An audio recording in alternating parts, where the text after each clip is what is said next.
Retrouvez chaque jeudi à midi les meilleurs gérants de la place autour d'Hubert Tassin sur Décideur TV. Les décideurs de la gestion les conseillent. Les décideurs de la gestion s'engagent. C'est la deuxième phase de notre offre télévisuelle que vous avez sur Internet. Sur le même site, vous avez l'analyse. Et là, nous rentrons dans les conseils avec Franklin Pichard de Barclays Bourse. Alors Franklin, si aujourd'hui vous conseillez un achat.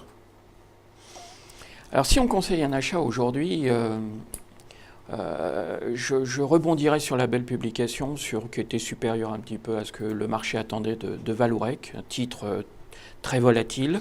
On peut l'acheter même à ces niveaux-là avec un objectif de 38-39 euros. Oui, un titre qui a beaucoup souffert quand même dans les deux dernières années, on va dire. Oui. On a eu des annonces parfois un petit peu saignantes, avec des profit warnings, des révisions sur les chiffres d'affaires et autres. La situation semble un petit peu se stabiliser là maintenant. Ils sont très en amont, ils sont leaders sur les gaz de schiste. C'est quand même un peu le sujet. Oui, voilà, on est complètement le sujet. Alors on ne l'est pas en France, mais on l'est complètement ailleurs, en l'occurrence aux États-Unis. Et donc, ça peut être un vrai levier, ça peut être quelque chose d'important. Vallourec me semble une bonne idée. Alors, un joker. Un joker. Écoutez, c'est peut-être un titre que j'ai déjà eu l'occasion d'évoquer ici, mais j'ai envie de revenir dessus à la faveur de cette très très belle publication. C'est Hermès. Hermès surprend toujours un chiffre d'affaires en hausse de 24%. C'est tonitruant comme annonce. C'est assez phénoménal. Et là aussi, une surprise sur toutes les zones. Même la France a très très bien vendu. La maroquinerie progresse dans des proportions intéressantes et importantes. Et puis, Amérique latine, Amérique du Nord et Asie, tous les continents, toutes les zones sont très très présentes. On avait déjà eu l'occasion de recommander Hermès. Et actuellement, il n'y a pas de rachat d'actions, ni du côté des familles, ni du côté de Bernard Arnault. Donc c'est le moment d'en acheter nous-mêmes pour leur en vendre. On a moins de volatilité, dans et puis on a toujours cet objectif de cours entre 260 et 280. Donc pourquoi pas revenir actuellement à la faveur de cette solidité financière, de revenir sur Hermès. Vallourec et Hermès. Alors Hermès me donne l'occasion de vous poser une question. Cette semaine, l'actualité, c'était l'élection américaine.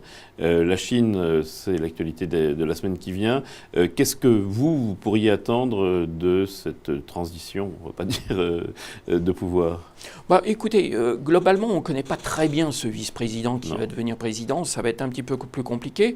Non, au-delà de ça, sur la Chine, tout le monde est en train de comprendre que c'est un pays qui a totalement émergé et qui n'est plus émergent, et que fatalement, les croissances à 12% qu'on a pu avoir il y a quelques années, eh bien, il faut revenir vers des ratios plus normaux.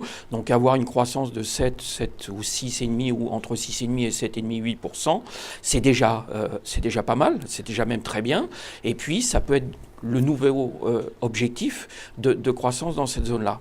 Au-delà de ça, on voit que d'une part, les résultats s'améliorent, et que d'autre part, le gouvernement a à cœur de soutenir maintenant la consommation et la croissance domestique. Donc, d'être un petit peu moins tributaire. Souvenez-vous, c'est ce qu'avait fait Lula au Brésil, et ce qui a permis l'émergence et l'explosion du marché brésilien. Alors, je ne vais pas comparer le Brésil à la Chine, mais en tout état de cause, la Chine est en train de se rendre compte que tout leur commerce a été fondé sur l'export, et qu'aujourd'hui, ils ont un premier marché captif, c'est le marché domestique, et c'est ça qui devrait plus jouer et davantage jouer dans les années à venir. Donc une tendance plutôt positive. Ce sera le mot de la fin. Merci, à la semaine prochaine.